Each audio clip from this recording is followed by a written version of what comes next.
Rejected for bringing her daughter to an interview, a homeless woman becomes the center of an event no one expected. What happens next will leave you speechless. On the morning it all began, Emily Walker woke up before the sun had even risen. There was no alarm clock, just the cold concrete floor beneath the improvised mattress in the corner of a community shelter. Next to her slept little Lily, only 3 years old, hugging the teddy bear they had found days earlier in a donation box. It was another day in New York City, in the middle of a city where the mirrored windows of buildings reflected a world that seemed unreachable for those living on the margins. Emily adjusted her hair with hands wet from the cold water of the communal bathroom and put on the only dress shirt she owned, carefully ironed the night before with the help of a warm towel. Lily was gently awakened and dressed in a little yellow dress that had already been worn by many other children. Emily spoke softly to her, practicing smiles to disguise her anxiety. The interview was at 9 a.m. sharp at the Simmons Institute, an organization known for innovation and social impact. For Emily, getting this administrative assistant position represented more than stability. It meant survival, dignity, perhaps a new beginning. The journey to downtown was long. Emily held Lily firmly as they walked through the busy streets, passing street vendors they knew by sight, crossing paths with hurried executives who didn't even notice their presence. With each block, Emily felt the weight of responsibility on her shoulders. It wasn't just for herself that she was there. It was for Lily, for a future she could offer her daughter, for a chance to prove that she deserved more than society had given her until then. Upon arriving at the glass building's lobby, Emily felt small amid the hurried heels, the well-aligned suits, and the indifferent expressions that passed by her. Lily, holding her hand tightly, looked at everything with the innocent curiosity of someone who doesn't yet understand the weight of judgment. The environment was intimidating, with its modern decoration and people who seemed to belong to a completely different world from hers. Emily took a deep breath, remembering all the times she had rehearsed her answers in the broken mirror of the shelter. They waited seated for long minutes until being called by the receptionist. When Emily's name echoed in the environment, a dry silence formed. The HR manager, Sylvia Davis, appeared in the hall with her arms crossed and a cutting look, immediately passing judgment that preceded any word. She was a middle-aged woman, impeccably dressed with an expression that Emily already knew well, contempt disguised as professionalism. The presence of a child there seemed to Sylvia an affront to the supposed seriousness of the corporate environment. The words were harsh and direct. This was an interview, not a daycare. Emily tried to explain that she had no one to leave her daughter with, that shelters didn't allow children to stay alone, and that even so she had prepared, arrived on time, and brought everything they had asked for. She showed the documents organized in a transparent plastic folder, talked about her experience as a supermarket cashier, about the online courses she had taken at the public library.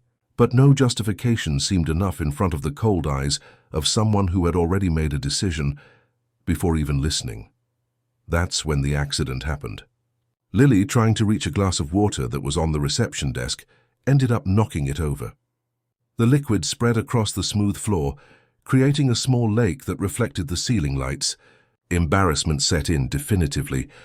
Emily quickly knelt down, taking tissues from her bag to clean up the mess, muttering apologies while Lily hid behind her legs, frightened by her own mischief.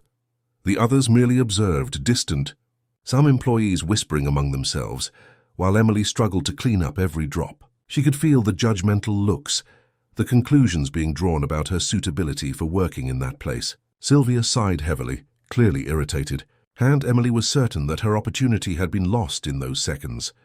It was at this moment that the elevators opened, revealing the figure of Henry Simmons, the founder and CEO of the Institute. He was a tall man, around 40, with slightly graying hair at the temples and eyes that conveyed a gentle seriousness. His name was well known, frequently mentioned in business magazines and social leadership events. That day he shouldn't have been there. An unforeseen circumstance had brought him through the reception, and it was exactly this unforeseen circumstance that would alter the course of that morning. Henry stopped when he witnessed the scene, a woman kneeling on the floor, cleaning what appeared to be a child's accident, with dignity and composure, while being silently judged. There was something in Emily's posture, in the way she protected her daughter with her own body while solving the problem, that caught his attention. It wasn't submission that he saw, but rather a silent strength that he immediately recognized. He didn't say much at that moment. He just observed Emily carefully, noticed how she stood up with her head high despite the embarrassing situation, how she held Lily's hand with maternal protection. Then, surprising everyone, he asked her to accompany him to a private meeting room and requested that Sylvia wait. The room was spacious, with a panoramic view of the city that Emily had never seen from that height. Henry offered her a chair and served water for both her and Lily, who settled in a corner with her teddy bear. The initial silence was filled only by the distant noise of traffic down below, while Emily mentally prepared for what could be her last chance.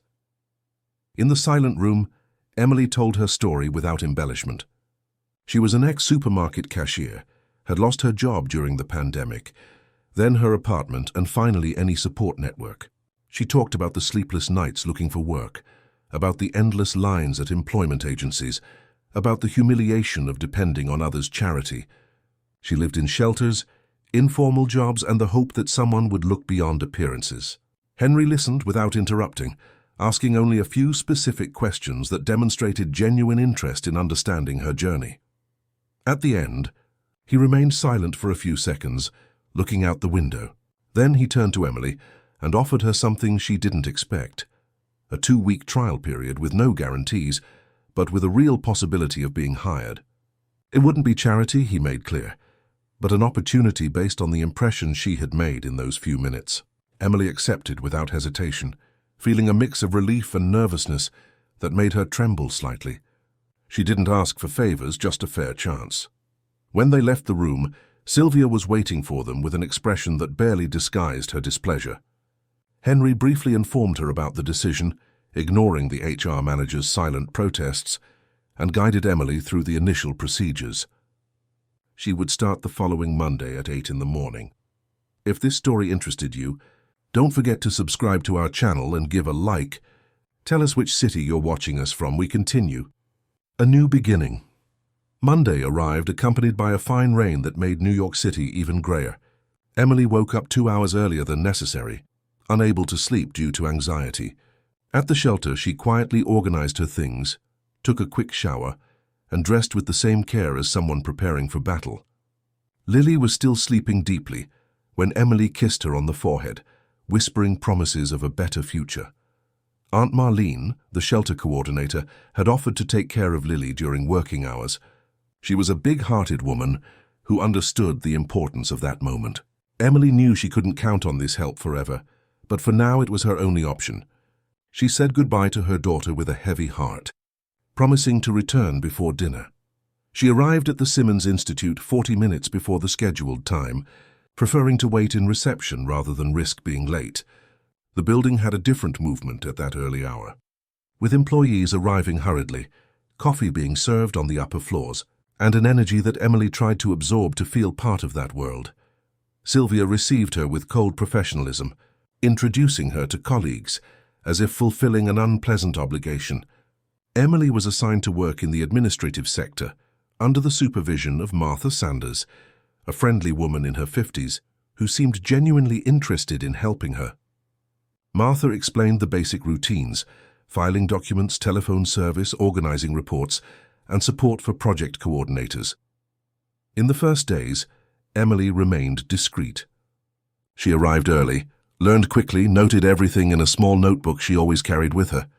She didn't talk much beyond what was necessary, concentrating on absorbing every detail of how the organization functioned. She observed how colleagues related to each other, what the unofficial hierarchy was, who were the trusted people, and who preferred to keep their distance. Some employees whispered in the corridors, questioning her presence.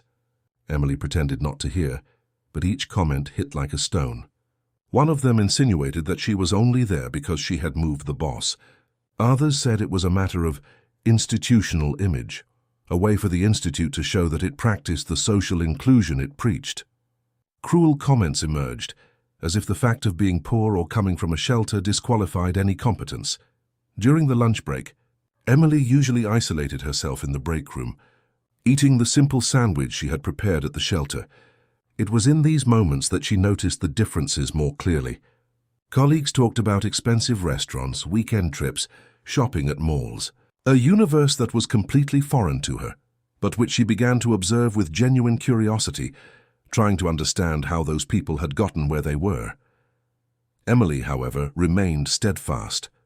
She performed tasks with zeal, helped colleagues whenever requested, and when time allowed, cleaned the break room as someone who was grateful to be there.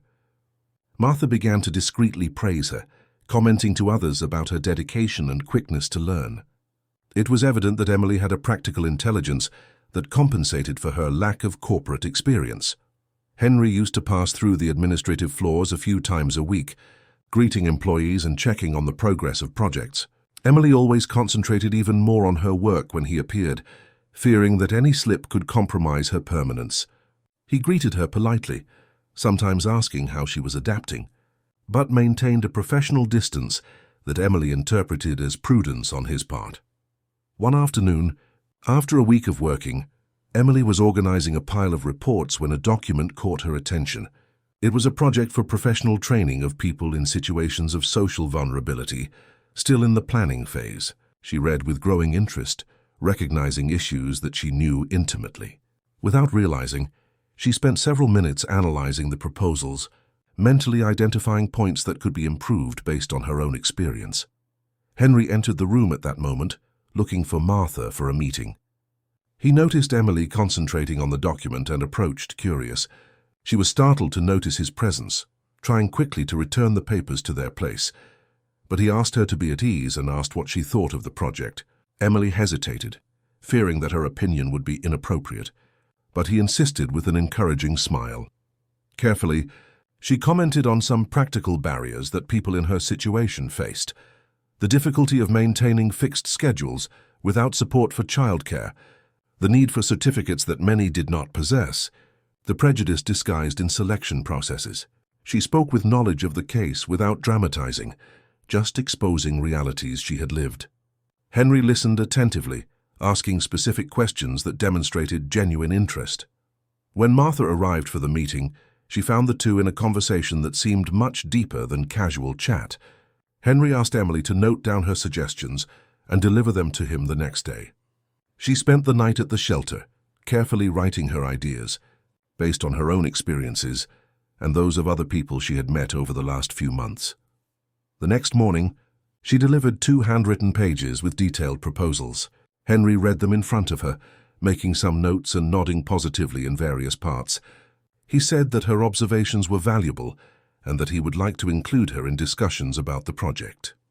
Emily felt a wave of pride that she hadn't experienced in a long time. Finally, someone valued her ability to think and contribute. One afternoon, Henry saw her discreetly sharing her lunch with Mr. Gerald, the building's doorman, who avoided most of the employees. The elderly man usually ate alone in a chair on the ground floor, observing the street movement through the glass door. Emily disguised it, saying she had brought too much, but Henry realized it was the only sandwich she had. Observations like this began to add up for him more than any technical resume. At the end of the second week, Emily was called for an evaluation with Sylvia. She waited nervously in the meeting room, fearing that her trial period would come to an end. The HR manager maintained a neutral expression as she leafed through some papers. She commented on Emily's adaptation, on the positive reports she had received, but also mentioned the comments from some employees about her social origin. Emily listened in silence, mentally preparing for a possible dismissal. She knew she had given her best, but also understood that she didn't control others' perceptions.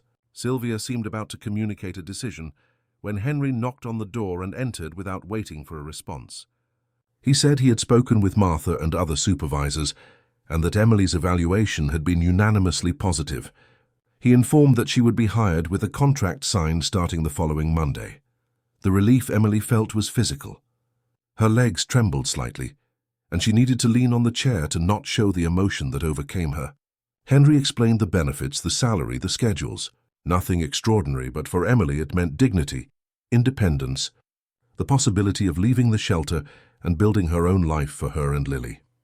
That night, at the shelter, Emily shared the news with her daughter, who didn't fully understand the importance of the moment, but smiled seeing her mother's joy. Aunt Marlene prepared a special dinner to celebrate, and other people who temporarily lived there sincerely congratulated Emily. It was a small victory amid so many defeats, but it represented the first real step toward a fresh start. Growing responsibilities. The first months of Emily as an effective employee of the Simmons Institute brought changes she had barely dared to imagine. With her first salary, she managed to rent a small room in a family boarding house in Queens, a modest space but one that represented dignity and privacy. Lily now had her own little bed, decorated with drawings she herself made, and Emily could cook simple meals on a stove shared with other tenants. The routine was established with more tranquility. Lily stayed at a community daycare near Emily's work, who took advantage of the lunch hour to quickly visit her. The girl was happier, making new friends and developing her expansive personality. Emily noticed how a stable environment positively transformed her daughter's behavior, which motivated her even more to stand out professionally. At the Institute, Emily had become an important piece in the administrative machinery. Martha increasingly trusted her abilities, delegating responsibilities that were previously exclusive to employees with more time in the house. Emily organized meetings, prepared reports, and maintained direct contact with beneficiaries of social projects. Her life experience made her understand the needs of these people in a way that impressed the coordinators. Henry began to invite her to participate in meetings about social projects, valuing her unique perspective. Emily discovered that she had a facility for identifying flaws in the proposed programs, suggesting improvements based on practical knowledge that no academic study could provide. Her contributions were always precise and well-founded, which gradually changed colleagues' perception of her capability. During one of these meetings, Emily suggested a partnership with the city's shelter network to implement professional workshops within the spaces themselves. The idea was revolutionary. Instead of requiring vulnerable people to travel to training centers, the Institute would bring the training to them. Henry was impressed with the simplicity and effectiveness of the proposal, which was unanimously approved by the directors. The pilot project would be tested at the same shelter where Emily had lived. She was designated as field coordinator, responsible for bridging the gap between the Institute and the served community. It was ironic and emotional at the same time. Returning to that place no longer as a beneficiary, but as a professional capable of transforming the reality of other people, Aunt Marlene was moved to meet Emily in her new role. The two talked at length about how to implement the project in the best way, considering the particularities and specific needs of the temporary residents. Emily knew every corner of that place, every story of difficulty and overcoming, which made her a perfect intermediary. Henry closely followed the development of the project, visiting the shelter a few times to verify progress. It was evident that he admired the way Emily managed to communicate with the people served, creating an environment of trust that facilitated learning. She didn't speak down to them, but shared experiences, demonstrating that transformation was possible. During one of these visits, Henry and Emily walked through the neighborhood streets while she explained the local needs she had identified. Without realizing, they spent more than 2 hours talking about life, work, dreams, and challenges. He told about the difficulties of maintaining a social institute in a competitive corporate environment, about the constant pressure to show quantifiable results in essentially human issues. Emily, in turn, spoke about her plans for the future, about the desire to specialize in the social area, about how she wanted to provide Lily with opportunities that she herself never had. Henry listened with genuine interest, asking questions that demonstrated respect for her trajectory and intelligence. It was a conversation between equals, very different from the initial hierarchical relationship. At the Institute, some employees began to notice this growing proximity. Emily was frequently called to important meetings. Her opinions were requested in strategic decisions, and Henry seemed to value her in a special way. Initially, the comments were discreet, but gradually became more direct and malicious. Francis Oliver, a project coordinator who had worked at the company for 5 years, began to make acid observations about the quickness with which Emily had ascended professionally. During conversations in the break room, she insinuated that certain people had facilities that others did not possess. She never said anything explicit, but her words carried implications that other employees began to reproduce. Sylvia, who had never fully accepted Emily's presence, took advantage of the questioning climate to intensify her vigilance. She began to question small details of Emily's work, to request extra reports about her activities, to make observations about schedules and procedures that she had never required from other employees. It was a subtle but constant pressure. Emily perceived the change in the environment, but tried to keep the focus on work. She knew that her position was earned with merit, but also understood that she needed to continuously prove this. She redoubled care with deadlines, organized her documentation even better, and avoided any behavior that could be interpreted in an equivocal way. The project at the shelter was being an evident success. Several people had gotten jobs after participating in the workshops. Others were developing small businesses of their own. Emily documented each result, creating detailed reports that proved the positive impact of the initiative. Henry was visibly proud when presenting these numbers to investors and partners. On a Friday afternoon, Emily was organizing material for a presentation when Lily appeared at reception with Aunt Marlene. The daycare had closed earlier because of a plumbing problem, and the shelter coordinator had offered to pick up the girl. Emily apologized to her colleagues and went down to receive them, concerned about resolving the situation quickly. Henry was passing through reception at that moment and was enchanted to see Lily, who had grown considerably since that first day at the institute. The girl greeted him shyly, vaguely remembering him. Henry squatted down to talk at her height, asking about the daycare, about her drawings, demonstrating genuine interest that quickly made Lily lose her shyness. Emily observed the interaction with an involuntary smile. It was rare to see men relate so naturally to her daughter, especially men in positions of power. Lily, in turn, seemed fascinated by Henry, showing him the drawing she had made that day at daycare, a house with 2 windows, a red door and a lot of yellow sun in the sky. The scene lasted only a few minutes, but was observed by several people who were passing through the lobby. For Emily and Henry, it was a spontaneous and innocent moment. For the observers, especially those already predisposed to see problems, it became another element to feed speculations about the nature of the relationship between them. When Emily returned to the administrative floor with Lily, she noticed some different looks. Nothing explicit, but an atmosphere she couldn't define. She quickly finished her activities for the day and left with her daughter, preferring not to prolong a situation that she sensed was becoming complicated. On the weekend, Emily tried not to think about problems at work, concentrating on enjoying time with Lily. They went to the public park near the boarding house, where the girl played with other children, while Emily read a book about social project management that she had borrowed from the library. They were simple moments, but they represented a normalcy that she had lost in the most difficult months. On Monday, upon arriving at work, Emily immediately perceived that something had changed. Conversation stopped when she passed by. There were curious looks and some smiles that seemed loaded with meaning. Martha discreetly called her and told her that photos had circulated over the weekend through employee groups. Some photos taken in the park where Emily appeared with Lily, and coincidentally, Henry was also present with some people from the Institute during an institutional activity. If this story interested you, don't forget to subscribe to our channel and give a like. Tell us which city you're watching us from. We continue. Rumors and reality. The photos spread through employee groups like wildfire. Emily appeared sitting on a park bench with Lily on her lap, while in the background, blurred but recognizable, Henry was talking with some members of the Institute's board during an institutional visit to the adjacent cultural center.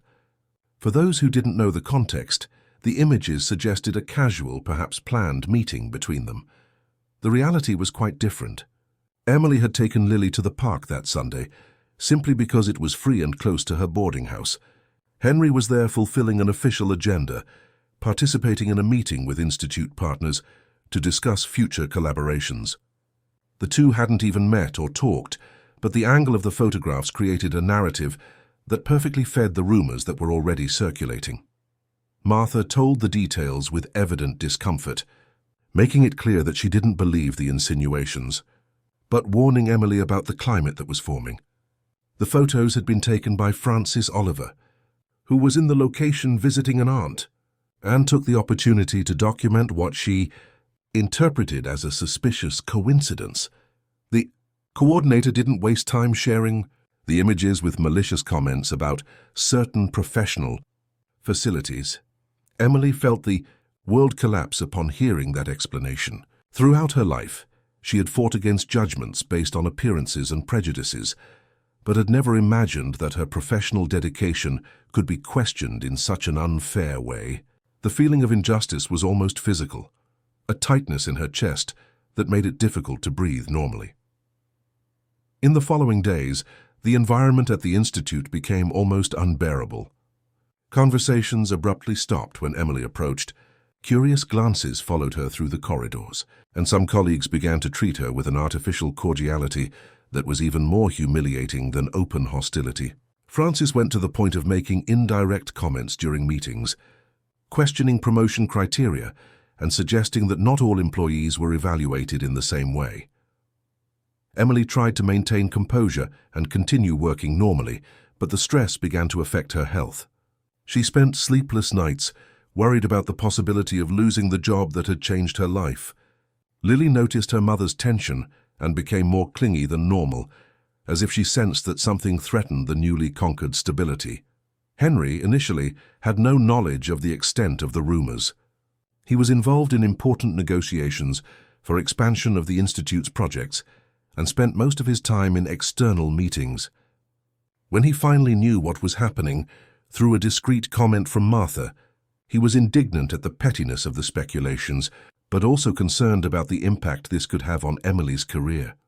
The situation worsened when Lily got sick with a common virus in children her age. Emily needed to leave early twice to take her to the health clinic and miss an entire day when the girl's fever rose worryingly. These were justified and understandable absences for any working mother, but in the current context, they were interpreted as privileges granted by Henry. The third time Emily needed to be absent, upon returning to the office the next day, she was approached by Francis in the break room during the interval. The coordinator didn't beat around the bush. She directly accused Emily of receiving special treatment, insinuated that her professional rise wasn't based on merit, and suggested that other female employees would also like to have certain facilities to deal with personal issues. Emily tried to defend herself, explaining that any mother in the company would have the right to the same leaves in case of children's illnesses. But Francis cut off her explanation with a sarcastic smile. She said she wasn't naive and knew very well how certain people managed to get by in life. The conversation was overheard by other employees, who quickly spread throughout the floor, further expanding the reach of malicious speculations. Sylvia, who had observed the whole situation with growing interest, decided that it was time to act. She saw in that climate of discontent a perfect opportunity to resolve what she considered a problem from the first day: Emily's presence at the Institute. She scheduled a meeting with the legal department, claiming the need to preserve the organizational environment and avoid future labor issues. The summons arrived to Emily on a Thursday morning, through a formal email that requested her presence in the meeting room at 2 in the afternoon. The bureaucratic tone of the message already indicated that it wasn't a casual conversation. Emily spent the morning trying to concentrate on work, but anxiety made it difficult to maintain focus on any task. When she arrived at the room, she found Sylvia accompanied by 2 representatives from legal and a manila envelope on the table. The environment was formal and intimidating, clearly planned to psychologically pressure. Sylvia was direct. She explained that some comments about inappropriate behavior and taking advantage of position had come to management's knowledge, which, although they didn't configure a serious fault, compromised the work environment. Emily listened in silence, feeling a mixture of anger and despair grow inside her. She knew exactly where these comments came from and how they had been distorted to justify that situation. She tried to defend herself, explaining the reality of the facts, but Sylvia cut off her explanations, saying that it wasn't about discussing the veracity of the information, but rather protecting the institutional image. The envelope contained a voluntary resignation letter already written, which Emily should sign for the good of her reputation and the company. Sylvia argued that it would be better for everyone if she left the position without alarm, avoiding wear for both parties. As compensation, They offered an indemnification equivalent to 2 months' salary and a neutral letter of recommendation. Seated in front of that envelope, Emily felt the same sensation of helplessness from her worst days, the idea that, no matter how hard she tried, it would never be enough. The tears she had been trying to contain for days began to emerge, not from weakness, but from revolt against the injustice of that situation. She was aware that her professional competence wasn't in question, but rather her social origin and the need of some colleagues to diminish her to feel superior. She asked for a few minutes to think, holding the envelope without opening it. She remembered Lily waiting for her at daycare, the plans they had made together for the future, the dignity she had reconquered through that work. She thought of all the people at the shelter who had benefited from the project she had helped create, the workshops that transformed lives, the real impact that her work had generated. Sylvia began to pressure for a quick decision, arguing that prolonging the situation would only bring more embarrassment. It was then that the door of the room opened without warning, and Henry entered with an expression that Emily had never seen before. His face demonstrated a controlled coldness that made everyone in the room immediately straighten up. He didn't greet anyone, just walked to the table, took the envelope from Emily's hands, and quickly read the content. The silence that followed was louder than any shout. Henry remained a few seconds observing those present, as if evaluating each individually, before starting to speak. With a paused but firm voice, he said that he had spoken with several people in the last 24 hours, personally investigating the origin and veracity of the comments that came to his knowledge. He discovered that it was a defamatory campaign based on professional envy and social prejudice, orchestrated by employees who questioned not Emily's competence, but her humble origin. Addressing Sylvia directly, Henry made it clear that there was absolutely no inappropriate conduct to be judged there. He said that Emily's presence in the company was merit, not favor, and that the results of her work spoke for themselves. He stated that the true risk to the institution's image would be to allow prejudice and judgment to dictate who deserves or doesn't deserve an opportunity. Then, he tore up the resignation letter in front of everyone, letting the pieces fall on the table. The gesture was symbolic and definitive. There would be no dismissal, no regression. Emily would remain at the Institute, and whoever couldn't accept that should reconsider their own permanence in the company. The silence that followed was embarrassing for everyone except Emily, who felt as if an immense weight had been lifted from her shoulders. Henry just asked her to leave the room and return to work, as if none of that had happened. She did so with her head held high, but her heart still racing from the tension of the last days and the relief of having been defended in such a clear and definitive way. Transformation. In the days that followed the meeting in the conference room, the Simmons Institute underwent a silent but profound transformation. The firmness with which Henry had defended Emily echoed through the corridors, creating waves that definitively altered the dynamic among the employees. For some, it was a necessary awakening about the importance of judging people for their competencies instead of their origins. For others, it represented an uncomfortable change in an environment they preferred to keep exclusive. Frances Oliver was the first to signal her dissatisfaction. On the following Monday, she delivered an elegant resignation letter, claiming to have received an irrefusable proposal at another company. Everyone knew it was a strategic exit in the face of the new reality established by Henry, but nobody openly commented. Her departure considerably relieved the tension in the environment, removing the main source of malicious comments. Sylvia, in turn, adopted a posture of rigid professionalism, fulfilling her functions without creating new conflicts, but also without demonstrating any genuine approach to Emily. It was evident that she remained at the company only because the job market for HR managers was difficult, but she maintained a respectful distance that everyone interpreted as a forced truce. Emily returned to work with a mixed feeling of relief and increased responsibility.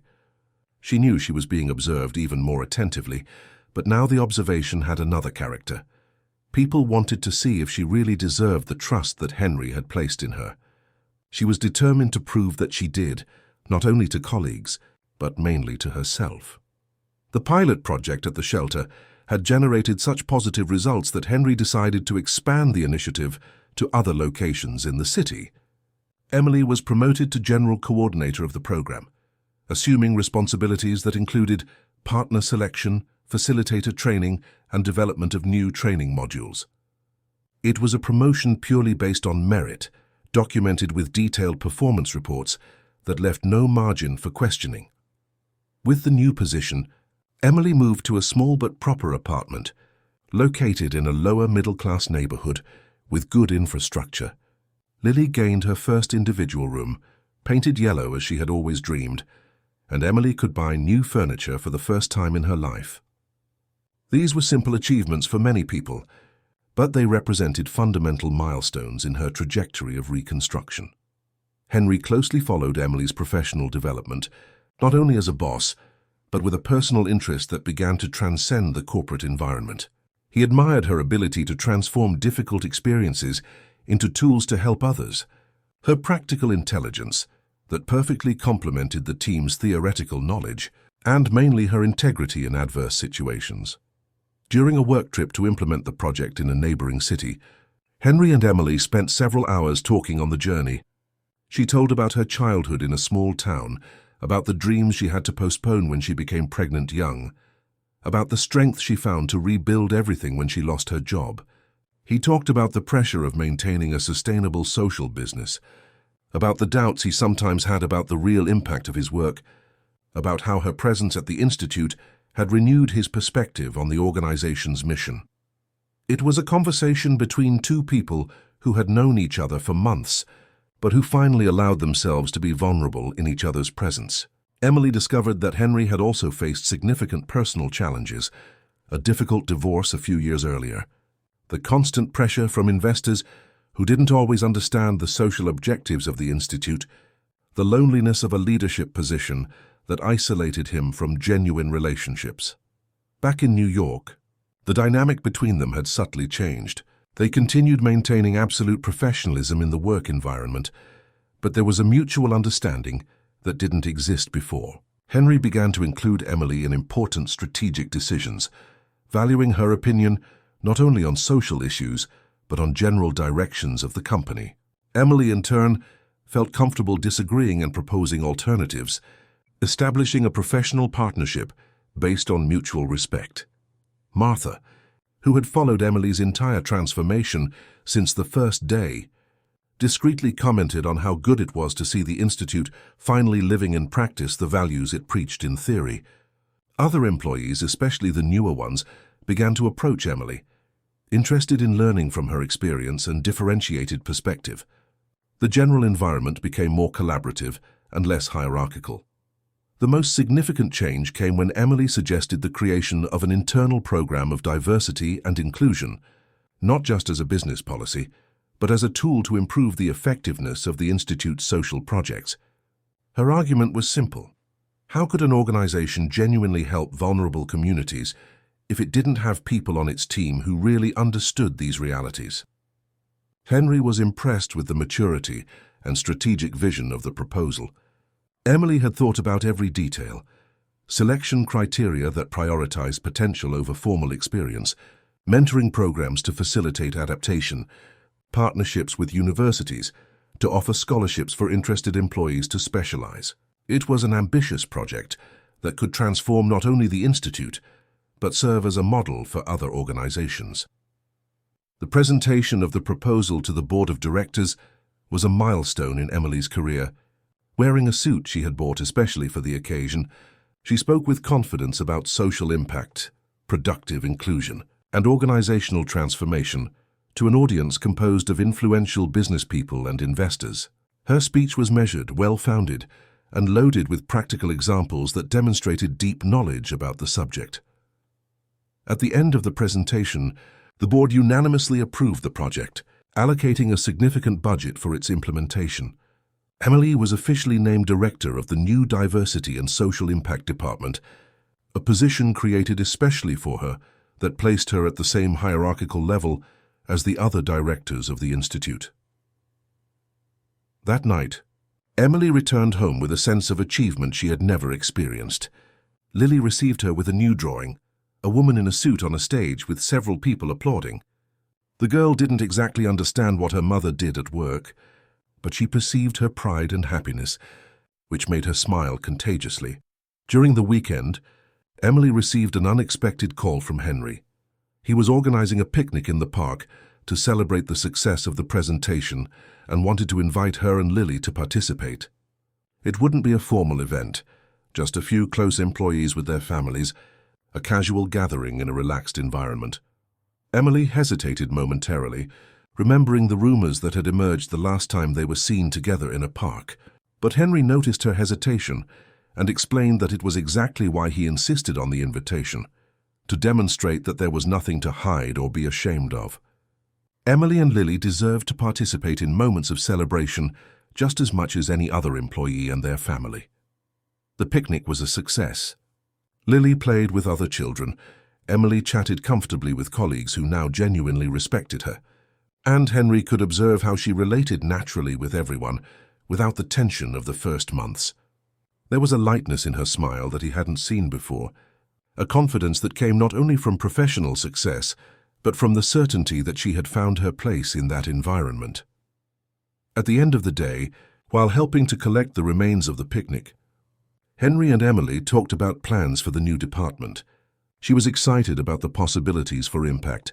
He was impressed with the clarity of vision she demonstrated. It was a natural, fluid conversation between two people who had learned to mutually admire each other.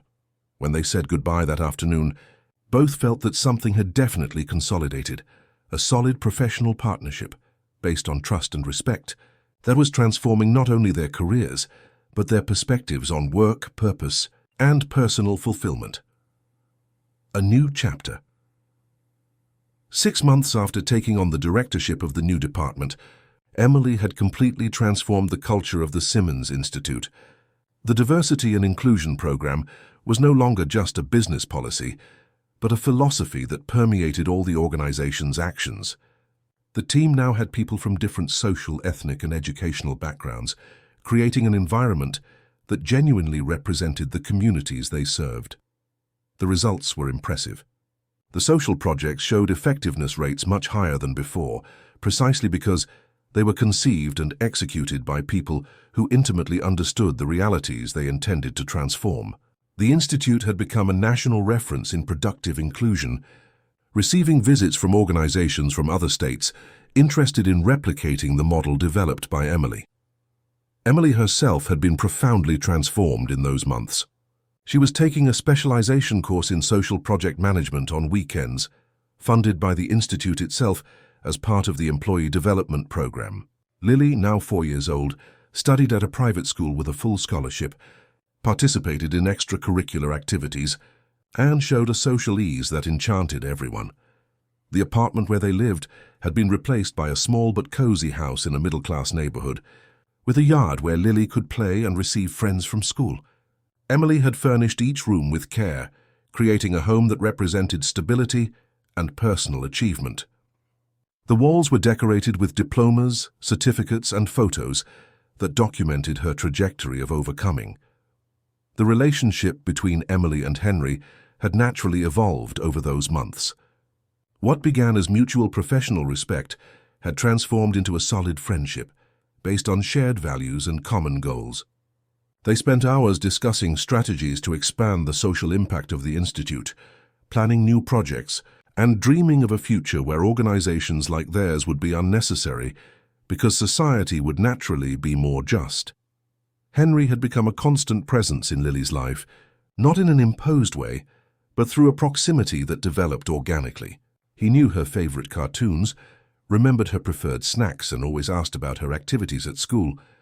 The girl in turn received him with the typical naturalness of children, sharing discoveries and achievements with the same enthusiasm she showed with her mother. For Emily, observing this relationship was deeply moving. Lily had never had a present father figure, and seeing how Henry assumed this role spontaneously and affectionately awakened in her feelings that she had long learned to repress. It wasn't just gratitude for what he represented professionally, but something deeper and truer that grew each day. The decisive moment came during the Institute's annual presentation to sponsors and partners. The event took place in the auditorium of a 5-star hotel, gathering more than 200 influential people from the business and social sectors. Emily was invited to present the results of the Diversity and Inclusion program, demonstrating through numbers and testimonials the transformative impact of the initiative. That night, she took the stage wearing a navy blue suit she had chosen especially for the occasion, carrying a folder with data she had personally compiled over months of work. The director badge hanging from her neck was no longer a reason for surprise or questioning, but a natural recognition of her competence and leadership. Her presentation was brilliant.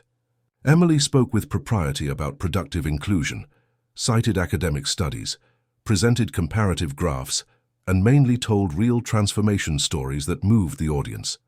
She was no longer the insecure woman who had arrived at the Institute 2 years earlier, but a respected professional who completely dominated her field of expertise. In the front row, Lily applauded enthusiastically, wearing a pink dress that Emily had bought especially for the occasion. The girl didn't fully understand what her mother was saying on stage, but she perceived the importance of the moment and was visibly proud to be there. Beside her, Henry observed the presentation with a smile of genuine admiration, visibly proud of the results she had achieved. When Emily finished her speech, the ovation was warm and prolonged. Several people from the audience stood up to applaud, demonstrating recognition not only for the numbers presented, but for the trajectory of overcoming that everyone knew. It was a moment of personal and professional triumph that represented much more than success in a career. It was proof that determination and competence can overcome any prejudice. Coming down from the stage toward the audience, Emily was greeted by dozens of people interested in knowing more details about the program and discussing possible partnerships. Business people offered financing for expansion of the projects. Academics proposed collaborative research. Other directors of social organizations requested meetings for exchange of experiences. It was in this moment of celebration that something completely unexpected happened. Lily, moved by all the movement and recognition directed at her mother, ran to Henry and spontaneously hugged him by the legs while exclaiming aloud, "Daddy, did you see how good Mommy was on stage?" The entire auditorium heard. There were a few seconds of silence as people processed what they had heard, but it wasn't an embarrassing silence. It was the kind of pause that happens when something true and beautiful is said in public, when a genuine feeling finds unexpected expression. Henry squatted to be at Lily's height, hugged her affectionately, and answered quietly that yes, Mommy had been wonderful. Emily observed the scene with misty eyes, not from embarrassment, but from a deep emotion that finally found its place.